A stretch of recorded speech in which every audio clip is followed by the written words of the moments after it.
Welcome to 1984 and Mark Carney's world. This is David Krayden coming at you live from our nation's capital in Ottawa. We've got a lot of things to discuss and some breaking news as well. This is going to be an interesting show. Stay tuned. The Prime Minister lied and his minions continue to lie.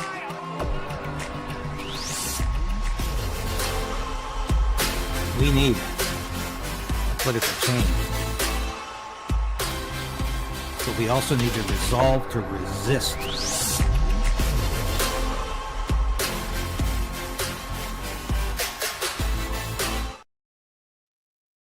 Incredible story to tell you here that has been completely, well, almost completely unreported, except for one story on CBC, which disappeared. It's no longer on the website, and it was on X. And here it is here. And this guy's account has disappeared. But this was a CBC story. I'm going to show it to you. We found it. We managed to find it. About how Mark Carney called, or allegedly, but if CBC says so, I would generally think so, because CBC was so pro-Carney that they were probably going to err on the side of Carney. Here's the story. This is incredible news. Carney visited a steel plant in Sault Ste. Marie that's ground zero for Donald Trump's trade war and tried to hammer home his message that he's the best option to take on Trump. But he was asked again about his call with the U.S. president last month. This after other party leaders criticized him for not disclosing that Trump brought up Canada becoming the 51st state when they spoke. A source tells CBC News that Carney also called Trump a transformative president on that call when referencing his impact on the global economy. Carney said today it's not okay to have a conversation and reveal all. That's incredible. That is absolutely incredible. So what's going on here between these two? Now, as I've said previously, there is definitely a connection between Carney and Trump. They have known each other for quite some time. And there have been some business dealings. Trump actually bailed out, Carney's company, Brookfield Asset Management, actually bailed out Jared Kushner's apartment complex in New York City. It was on the verge of bankruptcy. He needed money quickly, and Brookfield came to the rescue. So do you think Donald Trump's maybe indebted to Mark Carney? Do you think that's why he endorsed him 3 times? I think it might have something to do with it, folks. I really, really do. And this is just beyond belief. You know what else is beyond belief? Maybe you haven't heard this. Canada lost its AAA rating. And of course, as luck might be, the news came out the day after the election. It came out last night, actually, very late last night. Now, what this had come out before April 28th. You think it might have had some impact on the election? Of course. But someone did not want this to come out. And that's what we're dealing with here. Now, I want to talk about the election again. And what's going on? I was on Redacted yesterday talking about this. Who's to blame? Canadian conservatives are blaming Donald Trump. American conservatives, some of them expatriate Canadians, are blaming Pierre Poilievre. Now, there's probably a little bit of both, because I've said Pierre Poilievre really needed to listen to that inner voice, and he didn't until the last 2 weeks of the election campaign. However, look at the population figures here. We have somehow gone from 34 million people to 40 million people, and it's larger today. This is from 23. So it's basically 6 or 7 million, maybe 8 million more people brought into the country during those 10 years of the Trudeau Carney regime.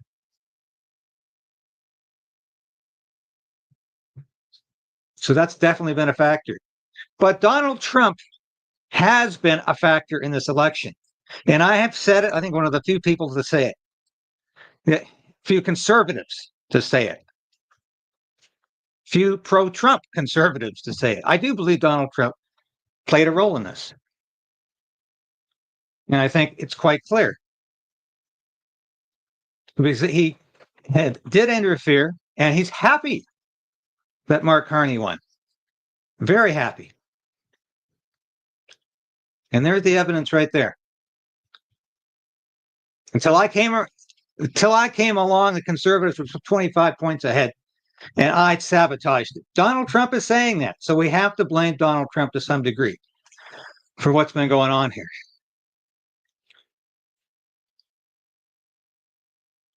And of course, here's the Mark Carney press release from yesterday. Everything's fine. Everything's fine now. But Mark Carney definitely did not tell the whole truth about that phone call with Donald Trump. And here's the story on into Canada's election campaign by raising the specter of the 51st state. On the Liberal campaign trail, questions were asked about that and what really was said during that friendly phone call between Donald Trump and Mark Carney back in March. CTV's senior political correspondent Mike Couture is with the Liberals. And Mike, talk us through what this is all about. Well, Sandy, 4 weeks ago, the Liberal leader said the U.S. president respected Canada's sovereignty in private conversation and in public comments. However, today we learned in that March 28th call with Donald Trump, the American leader did bring up the specter of Canada becoming the 51st state. I said that he did. Carney was not that clear when asked about it immediately after the call with Trump. Trump's threat on our sovereignty has been one of the main issues of this campaign as party leaders try to convince Canadians who could be the best person to sit across the table from the U.S. president. Yesterday, Trump spoke about his relationship with Carney. He was very, very nice, I will say. Very nice. We had a couple of very nice conversations, very good, but I don't think it's appropriate for me to get involved in their election. Asked why he wasn't this clear on March 28th after their call, Carney claimed he had been. But then the question is, what's going to be done with it? And does he understand where we stand, but more particularly where I stand? He is under no illusions. Never. Absolutely not. Never. Move on. Carney said he and Trump agreed that any negotiations have to be serious ones between two sovereign nations and not some photo op at the president's Florida estate in Mar-a-Lago. Sandy? Mike Couture.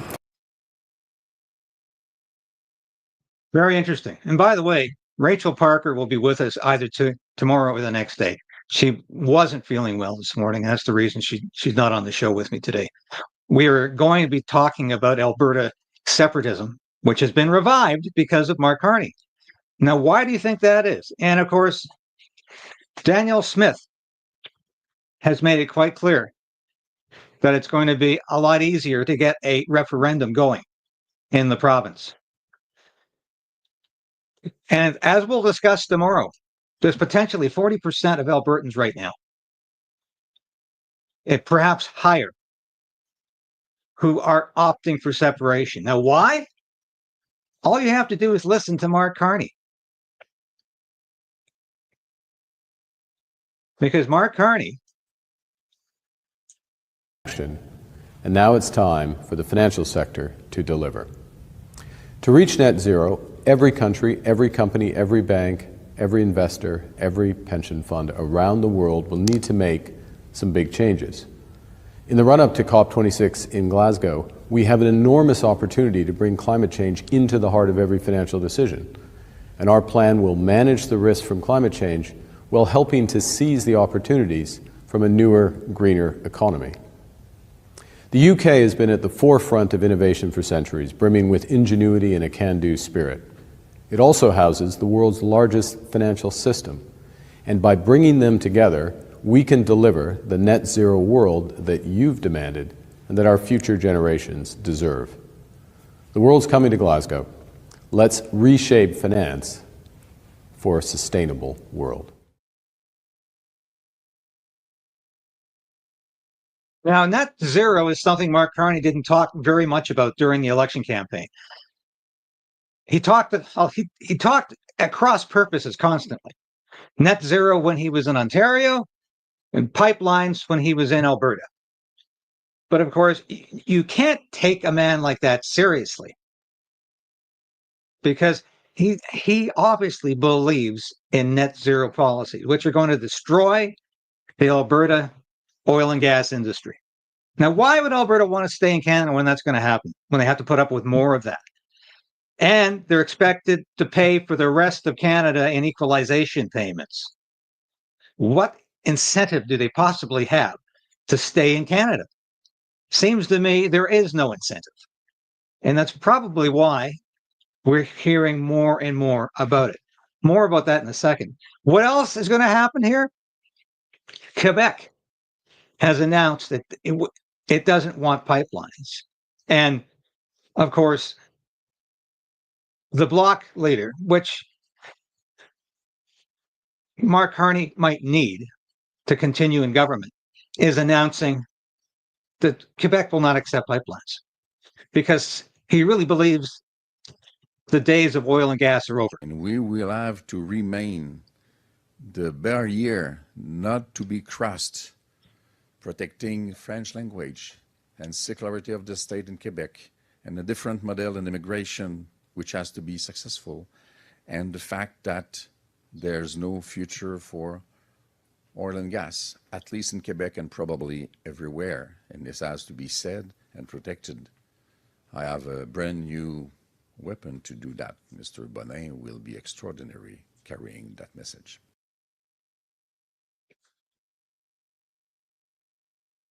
Now, what does that mean? No pipelines through Quebec. Alberta cannot sell its gas. So Alberta obviously has to look for other alternatives. Now, we're going to have this conversation tomorrow, but I think it's extremely important to talk about this now, because I'm old enough to remember the last days of Pierre Trudeau. I wasn't very old, but I do remember the last days of Pierre Trudeau, and I do remember the rise of Western separatism. Mark Carney is more dangerous than Pierre Trudeau ever was. I believe he wants to take over Alberta's oil and gas so he cannot sell it. He wants control over all natural resources so he can subject them all to net zero. This is extremely dangerous. This is an extremely dangerous and volatile situation. And I do think Alberta will choose separation. I said yesterday that the election of Mark Carney is probably going to mean the end of Canada as we know it. And that's because of his environmental extremism and the fact Quebec will not accept pipelines. Even though Quebec is sitting on a whole bunch of oil, but they will not accept pipelines because of ideology, blind ideology. And that's what's going on with Quebec. Is this situation today worse than it was in, say, 1984 when Pierre Trudeau was in his last years, when Alberta and the federal government were fighting over the price of oil, where Trudeau actually wanted Alberta to subsidize its oil. Except when you do that, of course, you can't afford to find more of it. And that was the principal problem with that. So where does that leave us again? I said yesterday that I believe Donald Trump had a definite effect on this election. And I think at the same time, Pierre Poilievre needed to stick to more conservative principles throughout the whole campaign. I think if Pierre Poilievre had had another 2 weeks, he could have won this because he was getting into a stride. He was remembering the conservative principles that won him the Conservative Party leadership. And he didn't need to listen to bad communications advice, but he did at the very beginning of the campaign. Now, there are reports out there that 80% of immigrants voted Liberal. I looked that up last night. I can't find any evidence of that. A majority of new immigrants did vote Liberal, but it was like 47% to 42% for the Conservatives, from what I could read. So I don't think we can blame the new immigrants for the defeat of Pierre Poilievre and the victory of Mark Carney. But certainly, to get back to Donald Trump and Mark Carney, what's going on here? Your guess is as good as mine, because I've been reporting through the whole campaign that Mark Carney's in China's pocket. And he is. Remember that $226 million loan he got when he was in Beijing in October 2024, when he was ostensibly supposed to be representing the government, even though he was working for the Prime Minister's office. He was supposed to be there representing Canada. However, that's not what happened. He got a loan for Brookfield Assets Management, this corrupt company that believed in basically pushing everybody around and not paying taxes. This corrupt company that was all about investing in fossil fuels and pipelines, while Mark Carney prevented Canada from doing the same thing. That's the man who just got elected. But once again, I come back to this. Why is there this relationship between Mark Carney and Donald Trump? Mark Carney appears to be selling Canada out, even though he pretended through the whole campaign to be viscerally anti-Donald Trump. That's how he won. That's how he appealed to the boomers and the people who voted for him. By being so anti-Donald Trump, he's going to fight Donald Trump when he's elected. And of course, it was all nonsense. It was all fabricated. He has no intention of getting tough with Donald Trump. He has no intention of being the prime minister who makes Canada strong. He wants to make China strong. He wants to make the globalists strong. And now, apparently, he wants to make Donald Trump strong. Now, I'm a fan of Donald Trump. I love Donald Trump's policies, and Mark Carney's policies are diametrically opposed to Donald Trump. So once again, I say, what's going on here? What are the globalists up to? Because clearly, Donald Trump was acquiescent. He was definitely involved in this, shall we say, conspiracy, because it's more than one person. But he was definitely there for Mark Carney. He endorsed him on 3 occasions, including on the last day of the election campaign, the last day. And if you read Donald Trump's thing, his comments here, he's proud of it. So I say to the American conservatives, and especially the Canadian expatriates who are down in the States, Donald Trump is asking you to give him credit for electing Mark Carney. Now, the other alternative idea is that Donald Trump really does want to annex Canada, really does want to destroy Canada. And how do you do that? Well, you start by having Alberta separate from Canada. Is that the game plan here? And is Mark Carney acquiescent in that? I seriously think Mark Carney had a game plan from day one. I've said that. It was about running against Donald Trump. But privately, what was he saying on the phone? How many phone calls did they really have? What was he really saying to Donald Trump throughout this whole campaign? Because I am furious at how we were set up. And people are asking, why did all those boomers vote for Mark Carney? Why was the fear of Donald Trump stronger than the need for affordability in their lives? If Mark Carney invokes or enforces a home equity tax, who do you think is going to be most affected by this tax? It's going to be boomers, the ones selling their homes and trying to get into either an apartment or a smaller house. They're the ones who are going to be most affected. And Pierre Poilievre pointed that out when he addressed the Canadian Association of Retired Persons, who endorsed Pierre Poilievre because he said, never on my watch am I going to have a home equity tax. It's going to be devastating for seniors and for anybody, any homeowner. But Mark Carney could very well implement that. And that will be absolutely devastating for Canada. So I say again, what is going on with Mark Carney? He's going to implement policies that are completely opposed to what Donald Trump is doing. Donald Trump is drill, drill, drill. Get rid of stop buying electric cars. Allow people to drive the cars they want.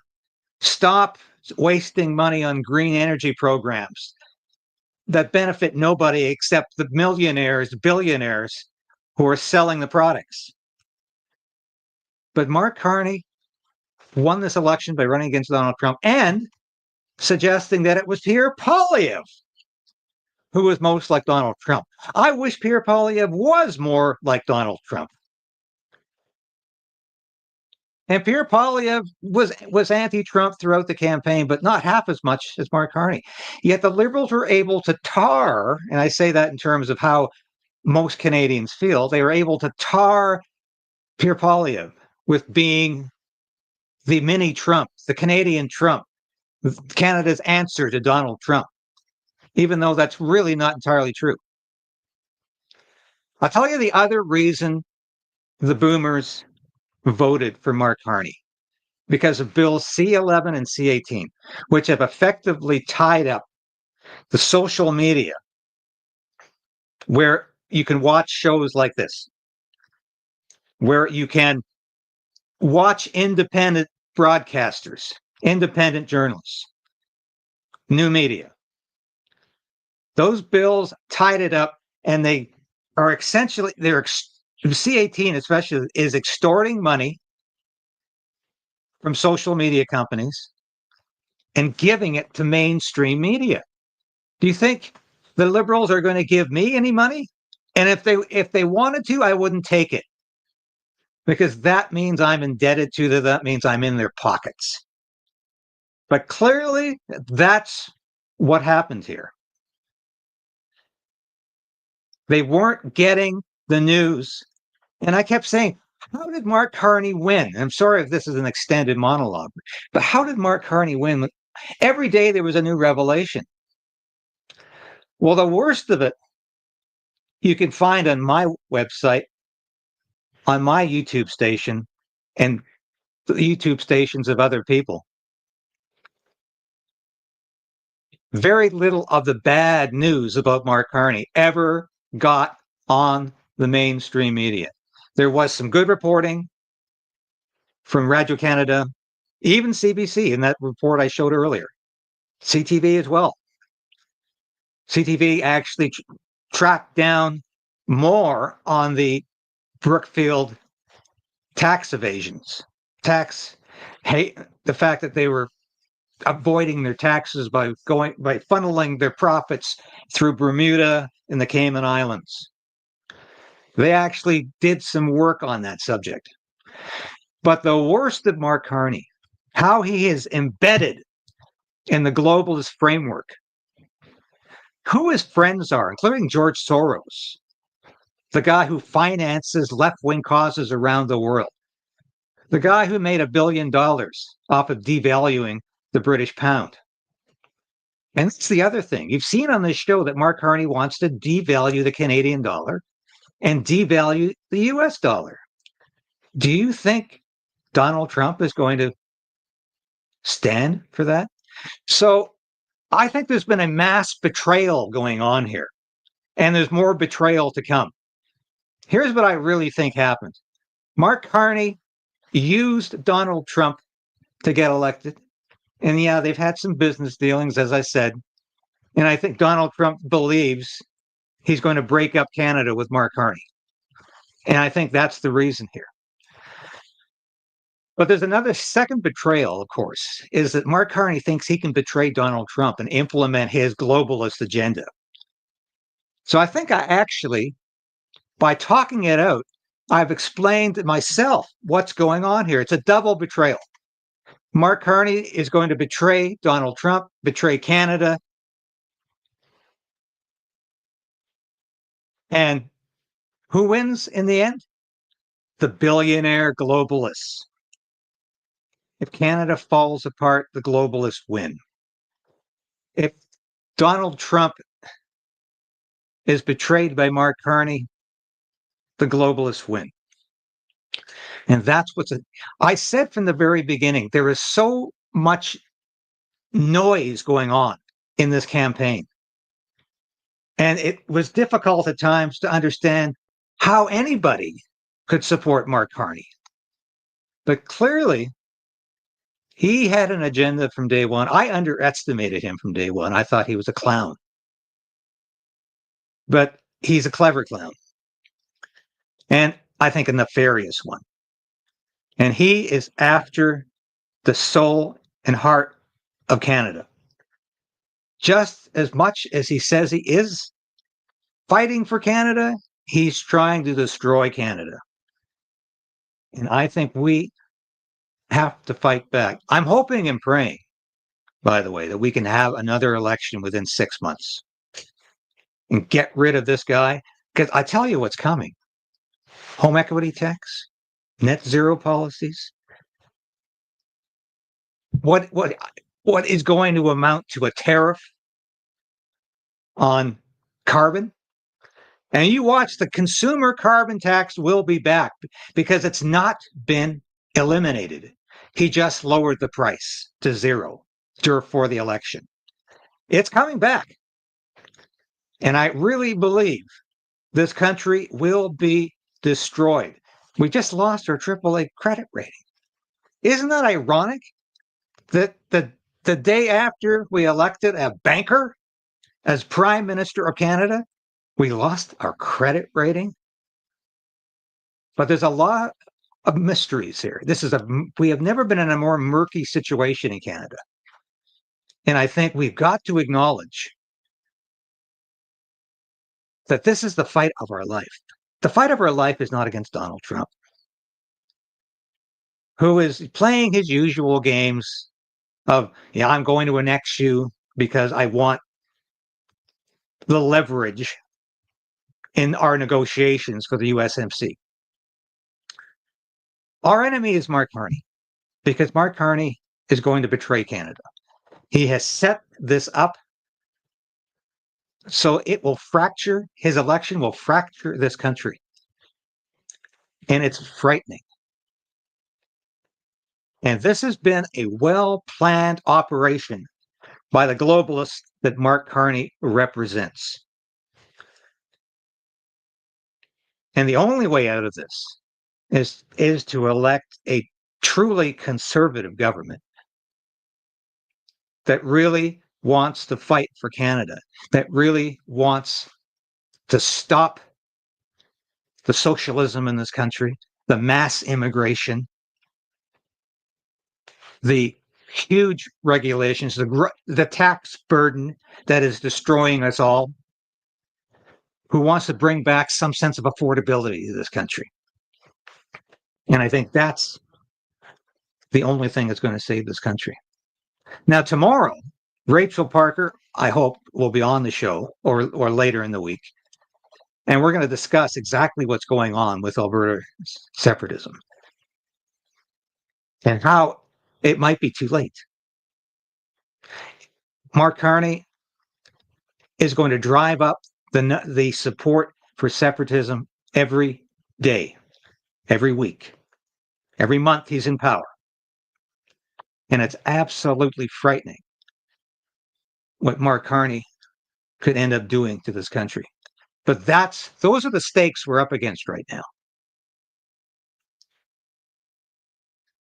And I thought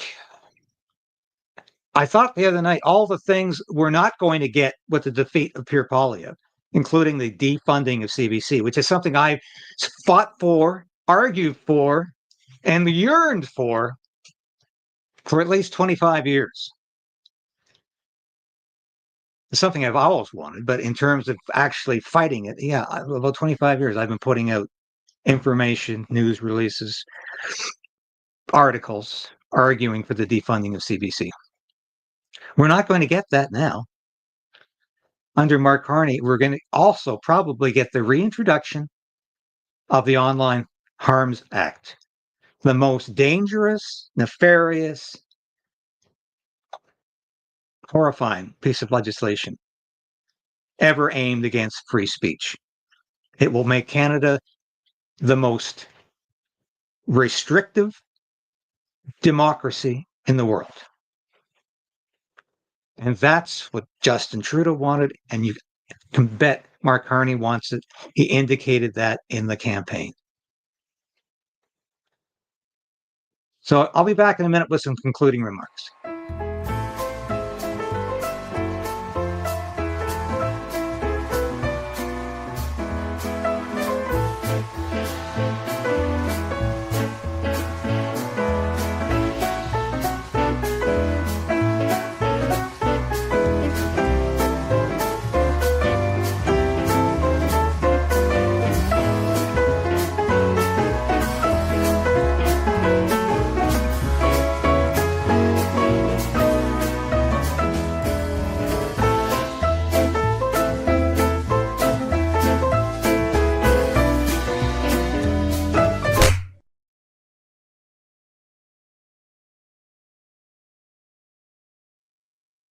Thanks for joining me today.